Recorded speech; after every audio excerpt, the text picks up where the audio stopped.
And Mixed Fears 12. Graphics animate, Adam Q. It is 10 o'clock, the polls have closed, the general election is over, and our exit poll is predicting that the Conservatives are the largest party. It is only an exit poll.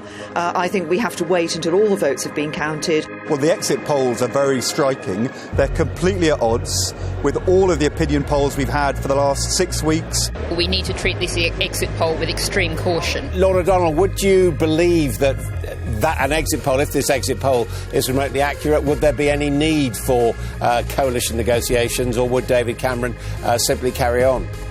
Well, if the exit poll turns out to be correct, then I think we're looking at a scenario where David Cameron remains as Prime Minister.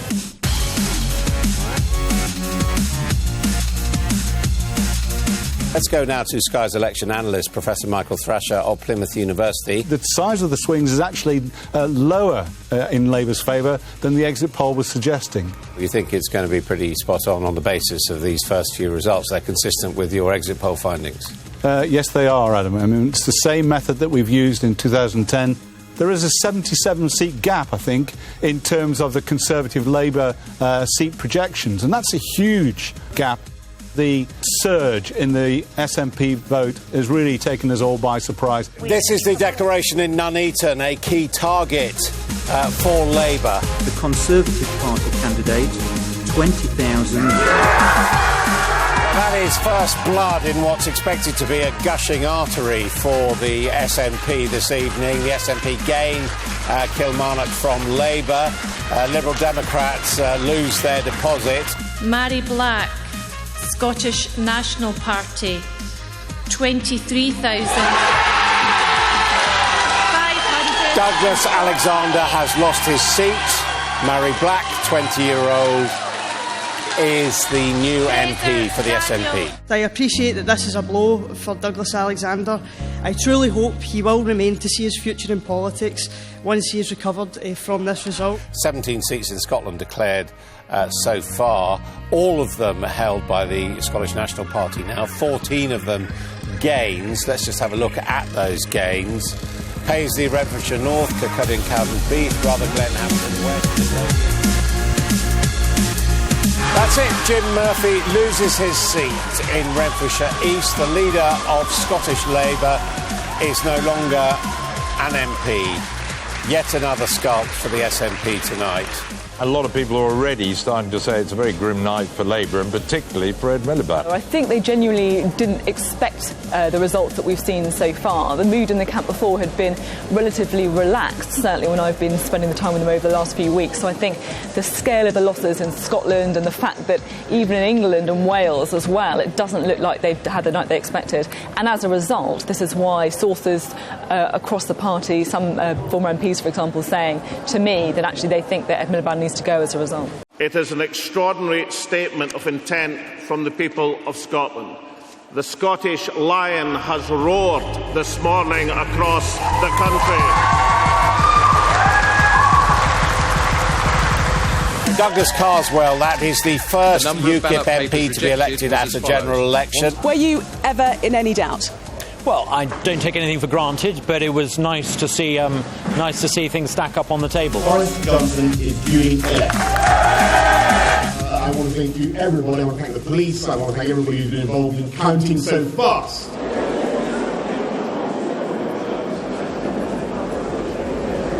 Vince Cable is out. Tanya Mathias, he joins the long list of senior Liberal Democrats to lose their seats tonight. Big thanks to Vince Cable, who has been an amazing local MP. Meanwhile, back in the Gallery and News Operations Centre, nervous moments. Will we be first to get to the Prime Minister? Above all, I want to thank the voters of West Oxfordshire who have elected me again. It's a huge honour to serve you. Nick Clegg clearly hinting earlier that his position might not be there any longer, and a former special advisor for him also saying Lib Dems will never do a coalition deal again.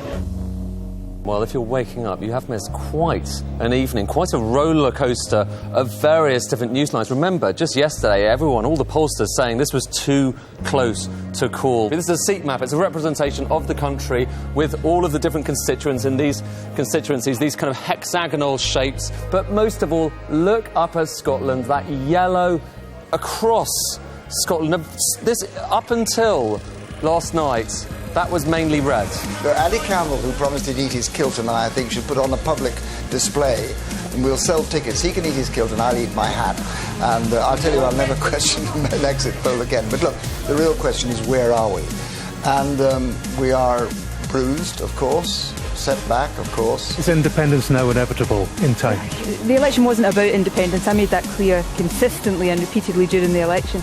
We are still projecting 2 for UKIP, although we know that things are certainly dragging out in Thanet South. The Conservative Party candidate, 18,776. Any personal disappointment I have at this result is as nothing compared to the sense of sorrow I have at the result that Labour has achieved. David Cameron's out now. David Cameron's out now. Go. Something odd happened in terms of the polls, which closed in yesterday, but then when people went into the polling booths in those marginals, it just didn't work. Flashing sign there, declaration is imminent in Thanet South. 16,026.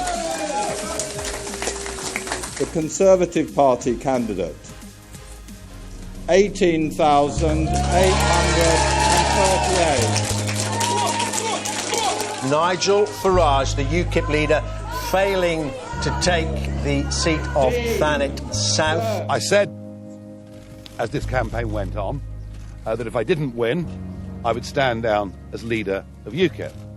And I know that you in the media are used to party leaders making endless promises that they don't actually keep. But I'm a man of my word. I don't break my word. So I should be writing to the UK UKIP National Executive in a few minutes, saying that I am standing down. And Nick Clegg, is he going to be the next to go? Hard on the heels of Nigel Farage. Of course, it must be remembered he's back in Parliament. He won his seat, one of the few Lib Dems that did. But is he going to continue to lead the party? We'll find out. Clearly, the results have been immeasurably more crushing and unkind than I could ever have feared. For that, of course, I must take responsibility, and therefore I announce that I will be resigning as leader of the Liberal Democrats. A leadership election will now take place according to the party's rules.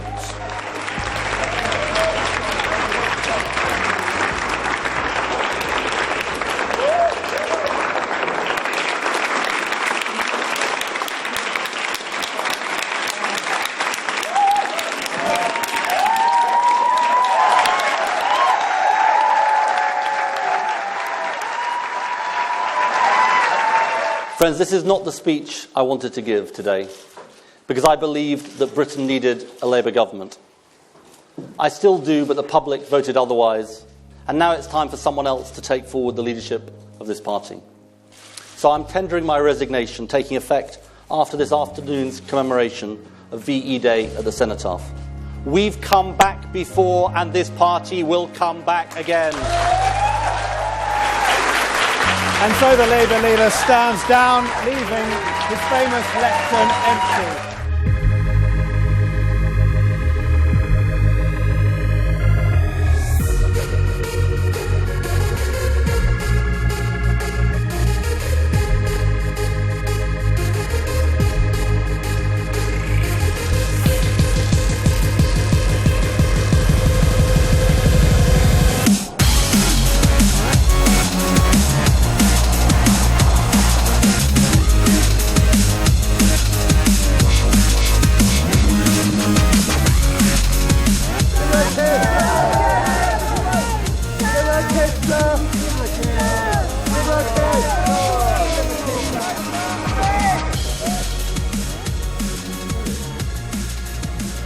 I've just been to see Her Majesty the Queen, and I will now form a majority Conservative government.